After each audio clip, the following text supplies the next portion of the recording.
حضرت عبداللہ بن مسعود رضی اللہ تعالیٰ عنہ رسول اللہ صلی اللہ علیہ وسلم کے پاس آئے اور آ کر عرض کی یا رسول اللہ مجھے کسی نے یہ بتایا کہ فلاں آدمی کے اوپر جن چڑھا ہوا ہے، اور میں اس کی طرف گیا اور میں نے دعا کی اور اللہ کا کلام پڑھا اور اس کے اوپر پھونکا تو وہ ٹھیک ہو گیا۔ تو اللہ کے نبی مسکرائے، پوچھا عبداللہ تو نے کیا پڑھا اس کے اوپر جا کر؟ کہا یا رسول اللہ میں نے اس کے کان کے اندر قرآن کی یہ آیت پڑھی افحسبتم انما خلقناکم عبثا، پوری یہ آیت پڑھ دی میں نے اور اس کے کان میں پھونک دی۔ آپ صلی اللہ علیہ وسلم بڑے حیران ہوئے، عبداللہ بن مسعود کو دیکھا اور پھر آپ نے فرمایا اے عبداللہ تجھے پتہ ہے یہ آیت کیسی آیت ہے؟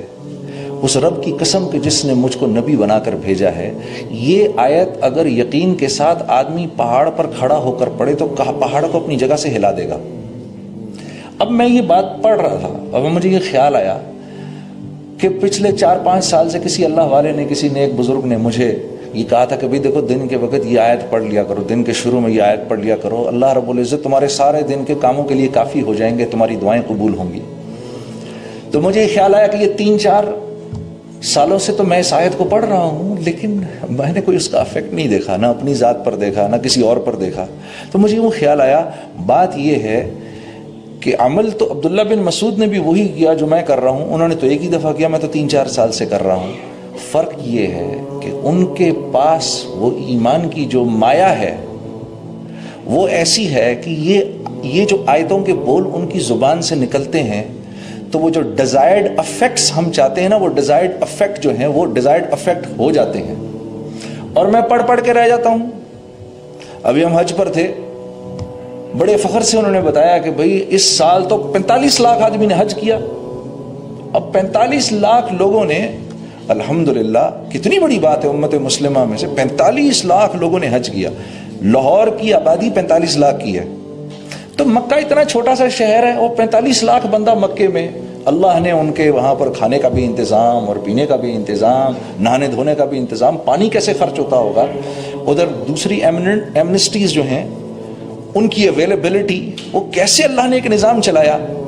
اور وہ 45 لاکھ اللہ سے یہ دعا کرتے ہوں گے یا اللہ مسلمانوں کو پھر سے عروج نصیب فرما، اسلام کو عروج نصیب فرما، یا اللہ ہماری زندگیوں کو قبول فرما۔ وہ سب کیا کیا دعائیں نہیں کرتے ہوں گے،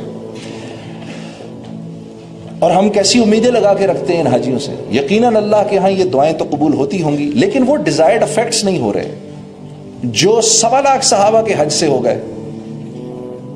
انہوں نے تو 30 سال کے اندر 1.25 لاکھ صحابہ ہی تو تھے جب اللہ کے نبی نے اس دنیا سے وصال فرمایا، تو ان کے دنیا سے چلے جانے کے 30 سال کے بعد مسلمان 3 بر اعظموں کے بادشاہ بن گئے، 3 بر اعظموں کے بادشاہ بن گئے۔ کیا ہوا؟ فرق کیا ہے؟ وہ ایمان کی کمی فرق ہے میرے دوستوں، اور کوئی نہیں۔ اعمال وہ بھی وہی کرتے ہیں، وہ بھی وہی کرتے تھے جو میں اور آپ کر رہے ہیں، بلکہ ہم زیادہ کر رہے ہیں۔ عبداللہ بن مسعود ایک دفعہ تابعین کی ایک جماعت بیٹھی ہوئی تو ان سے فرمانے لگے اے تابعین کی جماعت، آج تم لوگ روزے بھی زیادہ رکھتے ہو، نماز بھی زیادہ پڑھتے ہو، قرآن بھی زیادہ پڑھتے ہو۔ صحابہ اتنا نہیں کرتے تھے لیکن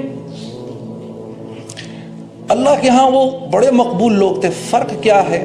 فرق کیا تھا کہ ان کے دل دنیا کی لذتوں اور اس کی حب جاہ اور حب مال سے ان کے دل خالی تھے، اور ہمارے دل بھرے ہوئے ہیں۔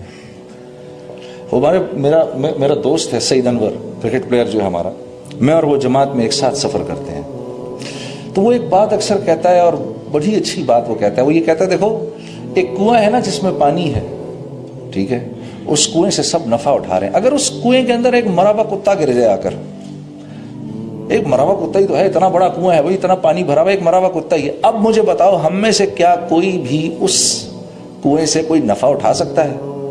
نہیں اٹھا سکتا۔ آپ اس میں پانی پہ پانی بھرتے رہو، کوئی نہیں۔ لوگ کہیں گے 1 منٹ رکو، سب سے پہلے اس مرے ہوئے کتے کو باہر نکالو، اس کو باہر نکالو، اس کے باہر نکل جانے کے بعد اب جو تم چاہتے ہو وہ ہو جائے گا۔ پھر پانی کو صرف ایک ہی دفعہ صاف کرنے کی ضرورت ہے۔ اب جو پانی بھرو گے اس پانی سے تم ہر قسم کا نفع اٹھا سکتے ہو، اس کو پی بھی سکتے ہو، اسے وضو بھی کر سکتے ہو، اور گھر کا کھانا بھی پکا سکتے ہو۔ تو اعمال کی کمی نہیں ہے، اعمال تو ہم کر رہے ہیں الحمدللہ۔ میرے عزیز دوستوں، میرے بھائی اور میری بہنوں، فرق صرف یہ ہے کہ ہمارے دل ایمان کی مایا سے خالی ہے، ہاں میرے بھائی اور میری بہنوں، دنیا میں آ جانے کے بعد ہمارا سب سے قیمتی اثاثہ ایمان ہے۔ حضرت عمر رضی اللہ تعالیٰ عنہ پر جب کوئی حال آتا تھا، کوئی دنیاوی حال آتا تھا، تو آپ اللہ سے بہت شکر کرتے تھے، یا اللہ تیرا لاکھ لاکھ شکر ہے کہ یہ حال میری جان پر آیا ہے، میرے ایمان پر نہیں آیا۔ کیونکہ میرے دوستو، ایمان وہ اندر کی مایا ہے جو انسان کو اللہ کے حکموں پر کھڑا کرتی ہے۔ ورنہ آپ یقین کرو، تھوڑی دیر کے لیے سکھاؤ، ایک غیر مسلم کو بھی 10 منٹ میں ہم نماز پڑھنی سکھا سکتے ہیں، وہ 10-15 منٹ میں نماز پڑھنا شروع کر دے گا۔ اسی طریقے سے تکبیر تحریمہ کرے گا، ہاتھ باندھے گا، کھڑا رہے گا، اسی طریقے سے رکوع میں چلا جائے گا، اسی طریقے سے سجدہ بھی کر لے گا۔ اور یہ بات ثابت ہے، پرانے وقتوں میں 1400 سال میں کئی دفعہ ہوا یہ کہ غیر مسلم جاسوسوں نے اماموں کا بھیس بدلا اور عرصہ دراز تک مسجدوں کی امامت کرتے رہے۔ تو یہ اعمال جو ہیں، نماز ہو گئی، روزہ ہو گیا، حج، زکوٰۃ، اچھے بول، میٹھا بول، اچھے اخلاق، اچھے معاملات، اللہ کے ہاں ان کی قیمت اسی وقت لگتی ہے جب دل کے اندر ایمان ہو، ورنہ اللہ کے ہاں ان کی کوئی حقیقت نہیں ہے۔